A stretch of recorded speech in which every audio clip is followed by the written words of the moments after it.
mercury silver fillings leak substantial amounts of mercury constantly. The amount increases with any kind of stimulation, and as a result, mercury from fillings produces the majority of human exposure to mercury. The International Academy of Oral Medicine and Toxicology is extremely concerned about the anecdotal claims of safety by manufacturers and dental trade associations that are at variance with the published peer-reviewed scientific evidence to the contrary. The precautionary principle requires action once the possibility of harm exists.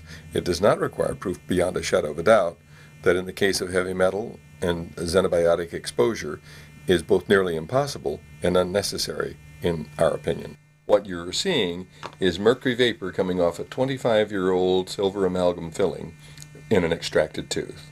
The background is a phosphorescent screen.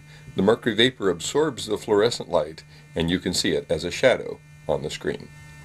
This is mercury coming off a filling that was dipped in water that's the same temperature as the human body. This is a filling that was rubbed with a pencil eraser for just a few seconds. Like going to the hygienist and having her clean your teeth. These are not small amounts of mercury.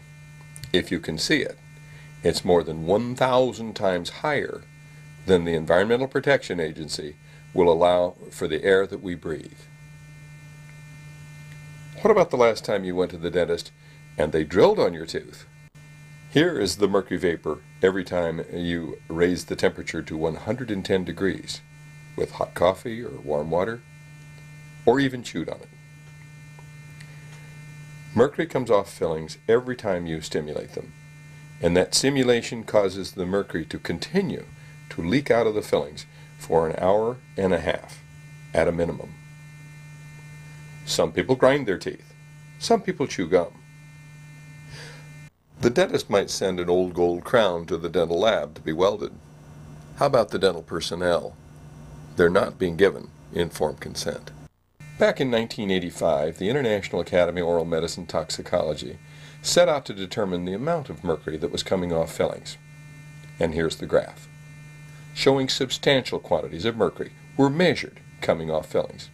And then we estimated the total dose. And then we began animal experiments and put radioactive fillings in sheep.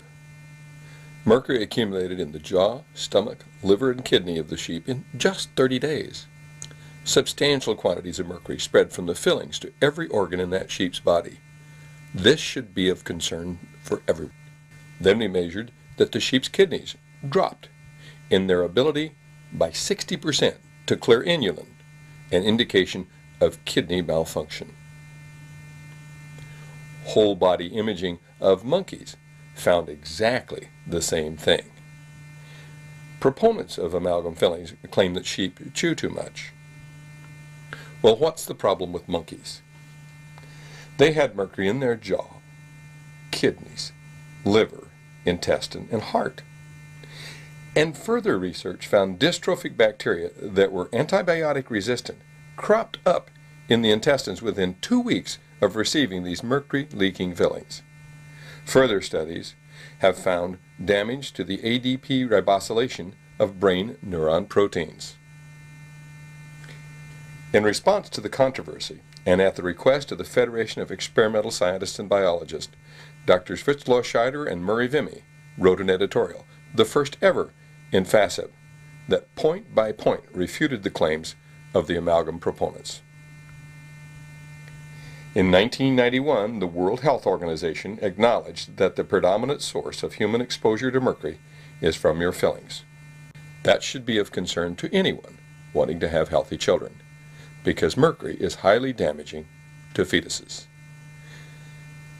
Experiments in sheep showed that mercury from the sheep's fillings transferred immediately to the placenta, to the unborn fetus, and to every conceivable portion of the fetus's body. It even increased in the lamb higher after birth from mercury in the mother's milk.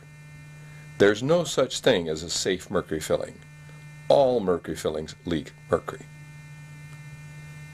The combined effect of mercury, cadmium, and lead is just now being investigated, but it's not 1 and 1.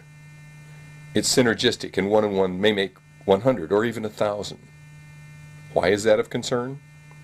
Over and over again, we've heard that children are exposed to lead from our environment. Mercury in lead is many times more toxic than just mercury alone. These black, corroded, pitted mercury fillings are used where you must drill away a third of the tooth in order to fix a pinhead-sized cavity. Even if you love mercury, it's the wrong thing to do to the children. It leads to broken, diseased, root canal extracted teeth throughout the rest of the life. It's a blunder that costs the child all through their life. Millions and millions of dollars are spent annually fixing teeth again and again. And dentists don't follow the manufacturer's recommendations. They pack mercury in children around gold crowns, underneath bridges. They stuff it around the gum line in contact with tissues. There's mercury spreading from this gold crown to every tissue in that patient's body. Even if you like mercury fillings, putting that kind of filling in the tooth is simply the wrong thing to do.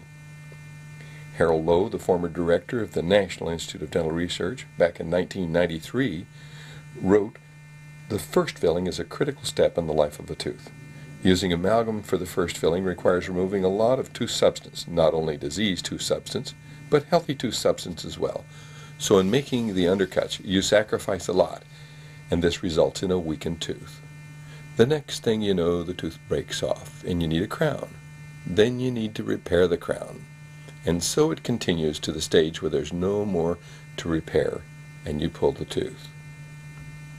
With the first filling, you should do something that can either restore the tooth or retain more healthy tooth substance.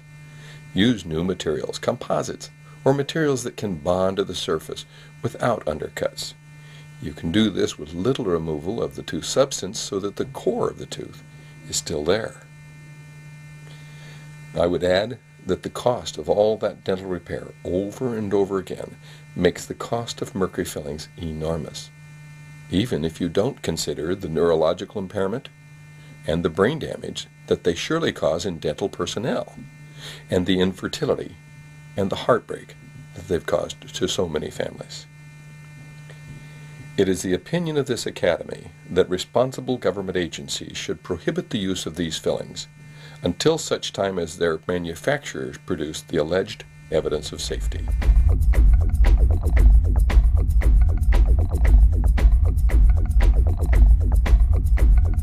Show me the science.